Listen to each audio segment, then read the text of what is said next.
Hello, and welcome to the Butterfly Sage. What kind of Christmas traditions does your family have? Today is Wildcard Wednesday, so since it's Christmas time and I am on a Christmas theme this whole month, we're going to talk about some Christmas traditions I had growing up. But the first one was when we were growing up and we first got up in the morning. Before we went out to the living room, we would have to be lined up. Our parents would line us up from the youngest to the oldest. So I was always in the back.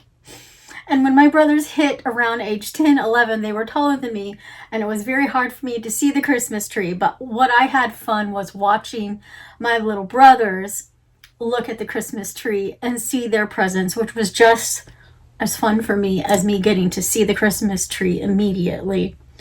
But that was a tradition that my mom had growing up in her family too. So she just kept it going. And so that's one tradition. Another tradition we had are these stockings. This is a family tradition, a huge family tradition, as in my mom's entire family. My mom, her family, she's got 3 brothers and 2 sisters.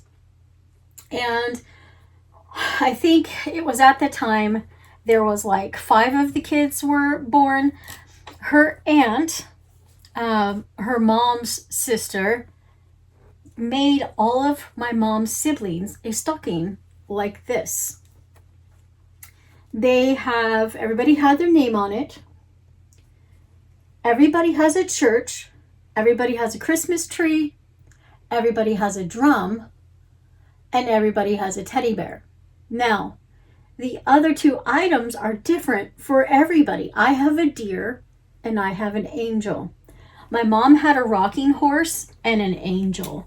My dad had an elephant and a little Volkswagen Bug car, because my dad had a Volkswagen Bug when my mom and him got married. So that's what she put on his. And for my husband's got a tractor, and this is a chef hat. It looks very similar to the drum, but it's a chef hat because my husband was a chef for 25 years.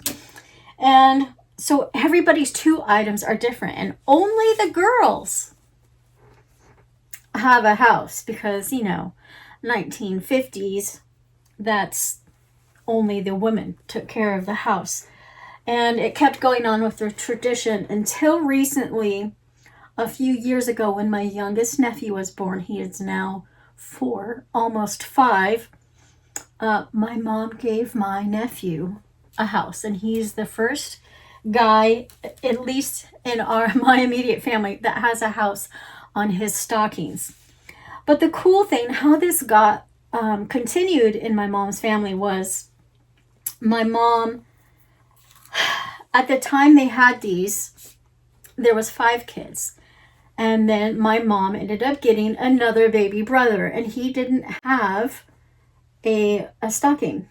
And so my mom decided to make him one so that everybody in the family could have a stocking. And then my mom's older sister got married. And when she got married, my mom decided to make her sister's husband a stocking so he could fit in with the family. And then my mom got married and decided to make my dad one.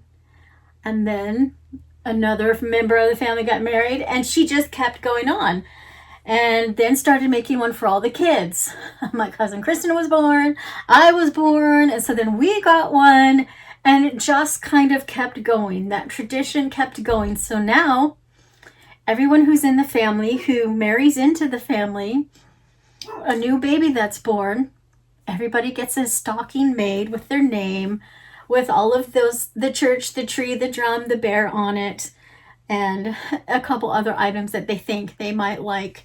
So that is another tradition of our family, and it's especially meaningful now that my mom's gone, that she's the one that kept on with the tradition, and because their aunt didn't want to keep making them, and so my mom, when she was a young person, decided to make them and keep the tradition up. And so these stockings are super special. We all have them in our family, and not just my immediate family. So the tradition is just, it's going on and going on and going on. But my most favorite tradition was on Christmas Eve. on Christmas Eve, we would sing Christmas carols, and then one of us would read Luke chapter 2, which is the story when Jesus was born.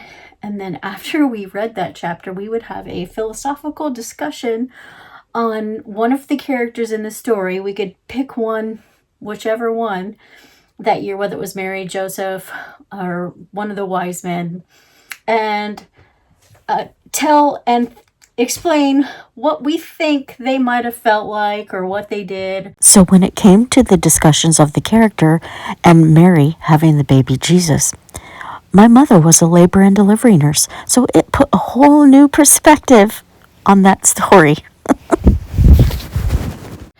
Anyways, I loved it. I loved those times.